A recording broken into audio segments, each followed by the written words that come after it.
ॐ विश्वस्मै नमः। ॐ विष्णवे नमः। ॐ भूतभव्यभवत्प्रभवे नमः।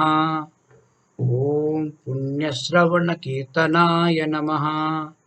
ॐ मुक्तानां परमायै गतये नमः। ॐ लोकत्रय आश्रयाय नमः। ॐ शोकनाशनाय नमः। ॐ सर्वप्रहरणायुधाय नमः।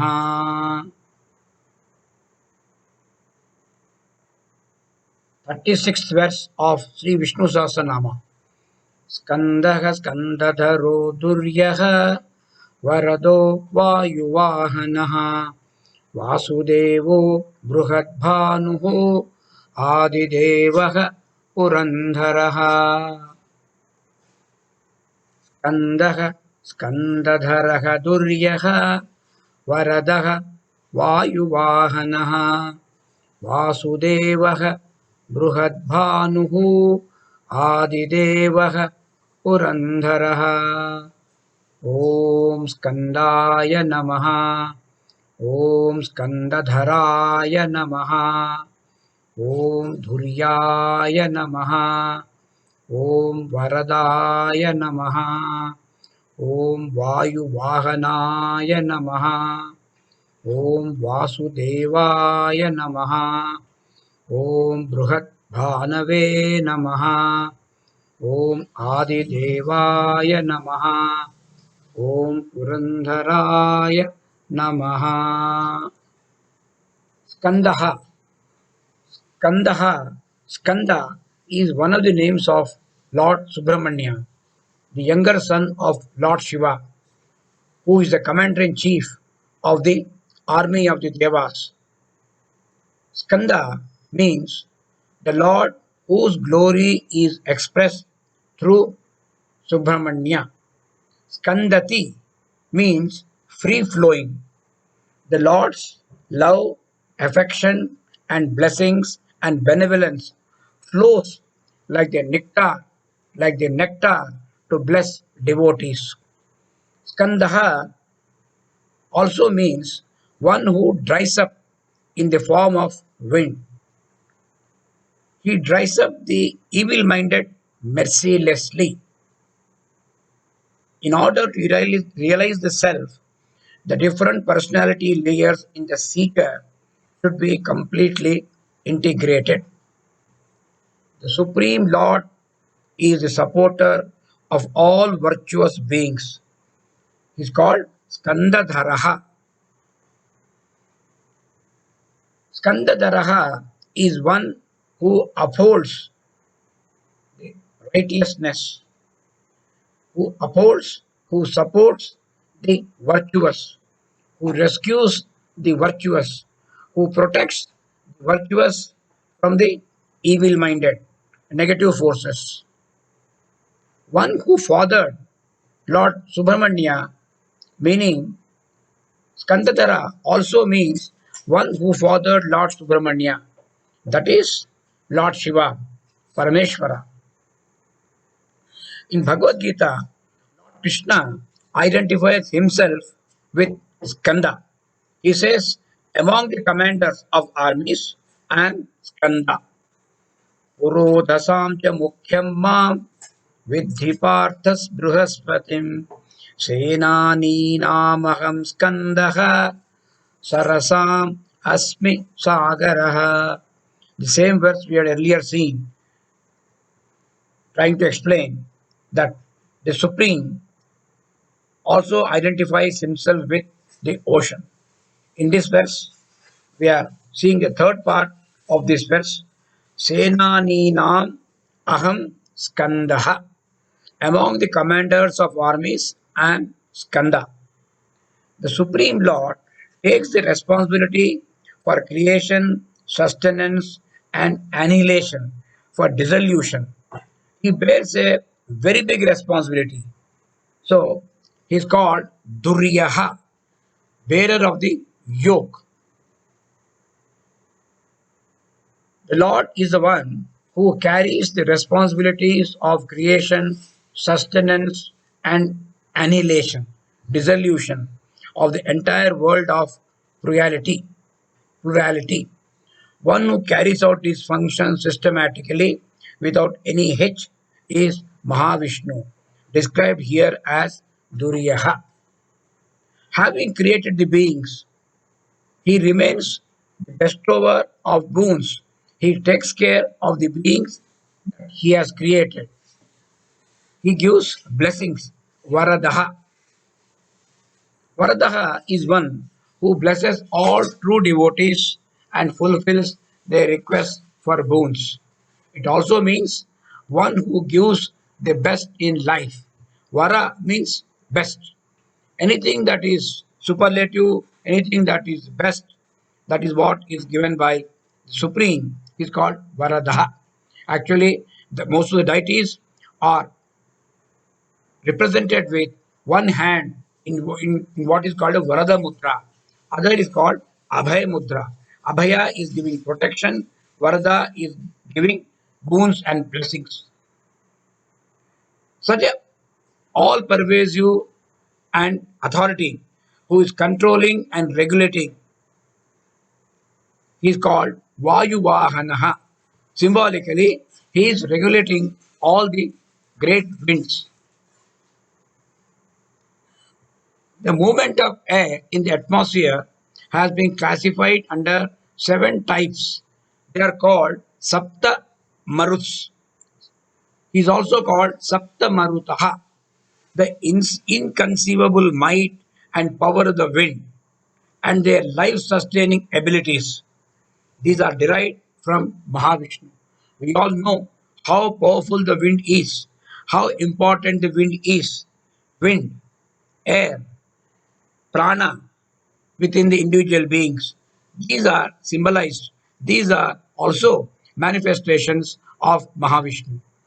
He is therefore called Vayuvahanaha. And one who is residing everywhere, available everywhere, all pervasive, residing in everyone's heart is called Vasudevaha. Vasudevaha, this word can be seen separately as Vasu and Deva. Vasu means one who lives, one who dwells in the physical equipments of all living creatures as its indweller. A jiva, a human being, is constituted as three layers: gross, subtle, and causal. This is the outer frame. This is the sort of a sthula sharira. But more important than the sthula sharira is the life force in that sthula, sukshma, and karana. And supporting all these three layers is the supreme. The supreme is living in every being. It is called Vasu. Vasu, one who lives. Deva. Deva means one who revels or one who illumines. Vasudeva therefore means one who lives in the physical equipment of the body of the human beings, of any living being for that matter, as though conditioned by them. And yet, the vital consciousness, which is unconditioned, it is a light of which in the light of which every experience is illumined, with the help of which the gross body functions, the mind is able to feel, and the intellect is able to think. The body is able to perceive, the body is able to act. The karmendriyas are perceiving, the jnanendriyas are perceiving, the karmendriyas are acting. And then the mind is feels joys and sorrows, and intellect thinks and contemplates. This is possible because of the supreme living force in each every person. That supreme living force is called Vasudeva. Now, Vasudeva also means one who is the son of Vasudeva. That is the blue-eyed boy of Brindavana, born in the jail of Kamsa, Krishna. He is called Vasu as he wields himself with his own Maya.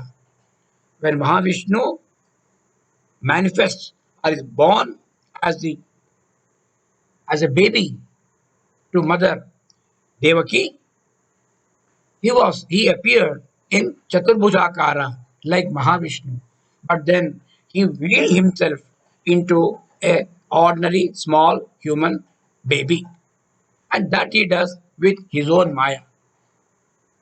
Now Deva also means one who sports, wishes to conquer, conducts, shines, creates, moves. There are multiple meanings in this. Like the sun with his rays, I am covering all the beings. And hence, I am called Vasudeva. Krishna himself mentioned this in Udyoga Parva of Mahabharata. All beings remain in the Supreme, and He remains in all the beings. He is omnipotent, omnipresent. He is called Vasudeva. Another definition of Vasudeva is found in Vishnu Purana. As he resides everywhere in and through all the beings, he is termed Vasudeva. Thus, we can see the general understanding, the general interpretation, meaning of term Vasudeva is one who is living in every being. He is supremely such a all-pervasive being. Such a Vasudeva is supremely effulgent. He illumines the whole world. Bruhat Bhanuhu.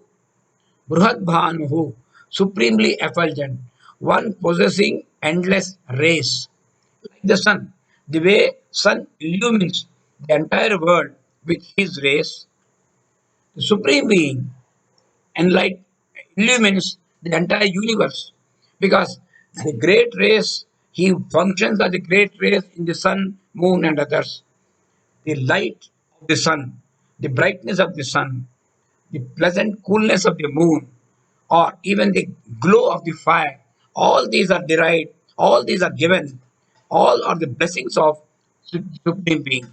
He who illumines the universe through all these objects, sun, moon, fire, or any celestial object, called possessor of great rays. This is mentioned in Mahabharata. He is the creator of everyone in the universe, the first deity. So he is called Adidevaha. Adidevaha. He is the Lord. He is the first cause. He is the causeless cause. He is the universal cause. And he is the first deity. He is the source, primary source of the entire universe. Every living being, every form, every name is his. He is also called Purandaraha. He is the destroyer of three cities, or more appropriately, three states of being. Of course, Pura means city. Pura refers to a city which is a human body, which is a well equipped field for gathering endless experiences in the waking state, in the dream state, and the deep sleep states. Now, these three cities, when we say three cities, it can also refer to our gross, subtle, and causal bodies, transcending which only we can experience the Supreme Self. And all these bodies, etc., are temporary, not permanent, anitya. All these things are destroyed, burned down, pillaged, and blasted, so to say, to experience the Supreme Self. The same idea is explained in Shiva Purana. So, in that sense, we say the Supreme is a destroyer of the cities, destroyer of these three states, destroyer of the gross subtle causal bodies, and giving us liberation. So, he is called Purandharaha. Purandharaha is therefore the same as Maheshwara, who performed the destruction of the three cities, which is beautifully brought out in Shiva Purana. Now we have come to the conclusion of this verse. Om Purnamadaha Purnamidam Purnat Purnam Udachyate पूर्णस्य पूर्णम् आदाय पूर्णम् एव अवशिष्यते. Reading together. पूर्णमदः पूर्णमिदं पूर्णात् पूर्णमुदच्यते पूर्णस्य पूर्णमादाय पूर्णमेवावशिष्यते. ओम शांति शांति शांतिः. पूर्णमदः, the supreme is infinite. Purnamidam, this conditioned Brahman, the Jiva, is also infinite. Purnasya Purnamadaya, taking this infinite from that infinite, Purna eva avasishyate. What remains is also infinite. Peace, peace. Thank you.